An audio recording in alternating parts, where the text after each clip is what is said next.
This is Decentraland, a virtual world that's owned by its users. And people are paying thousands of dollars in cryptocurrency for the chance to create a new virtual life online and maybe even make a profit.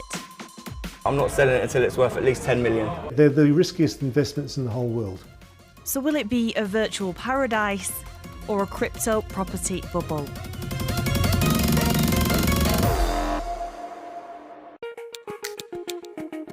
In Decentraland, users can build whatever they can imagine on plots of virtual land. The world has been set up by Argentinian developers, and its first city is made up of 90,000 parcels of land, 10 metres squared. At auction, people paid more than $28 million for plots. That's over £22 million, making it the largest ever sale of virtual land. Sam Clare was one of those who paid for a plot. I'd watched a film about virtual reality and I liked the idea of owning virtual land. But I also wanted a platform where I can go and mess around and play about with virtual reality. Sam's plot is in the northwest of the city and cost around $900. That's just under £700. This popped up and I was like, it's near this area that a few of my friends are in, a few of my friends might actually get in. So you can all hang out in virtual reality? Basically, yeah.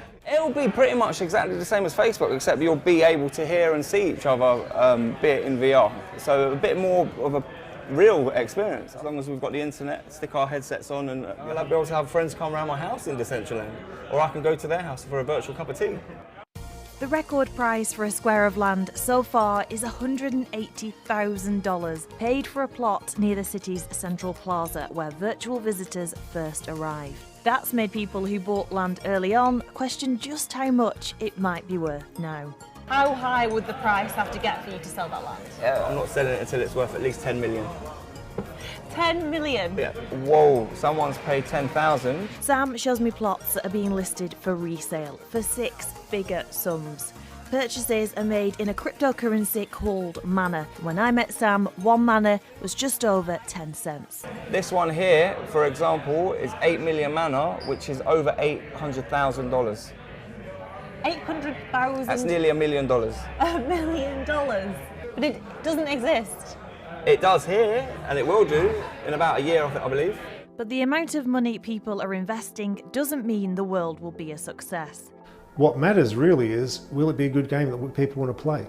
They've got some talented people involved, and they are gamers themselves.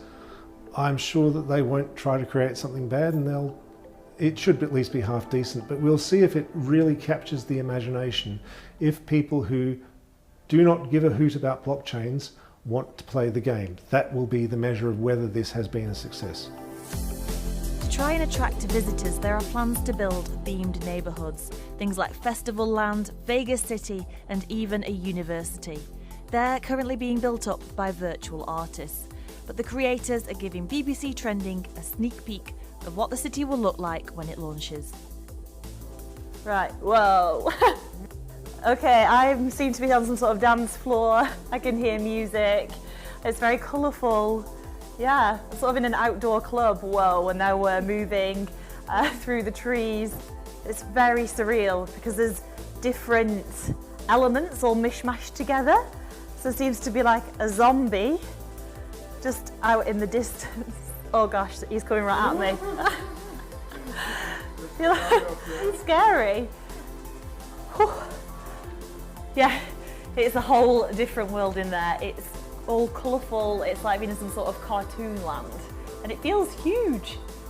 So that the world will load properly on VR headsets and desktop browsers, developers are using these blocky, retro-looking graphics to build up their land. And unlike other virtual worlds, once you've built it, no one can knock it down. In other virtual worlds, it's usually operated by a central company, and all the land, all the content resides in their servers.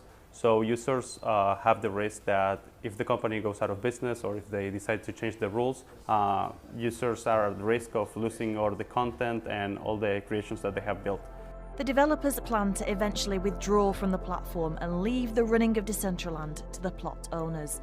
So could it be overrun by undesirable content? They want to make a world which is where you're completely free to do whatever you want with no central control, no authority.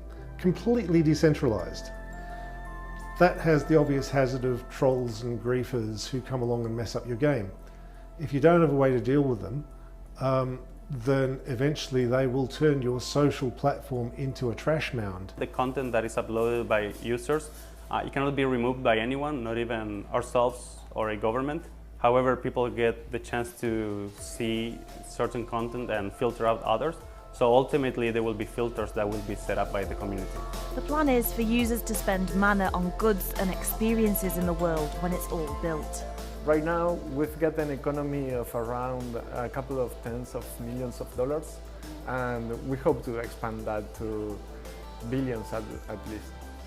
Sam's optimistic that there will be enough visitors for his virtual plot of land to turn a real profit. I'm planning on building a virtual reality art gallery. I have a lot of friends that are artists, and I'd like to set up a system where they can showcase their art. Someone can come along, buy that art, then maybe I get a cut, maybe Decentraland get a cut, and they get their cut, of course.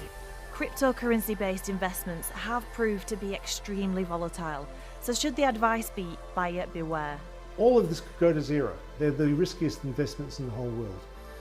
I would think that the best way to think of it is more like a Kickstarter or something, where you're not buying a product, but you're throwing money at someone's idea because you really want it to happen.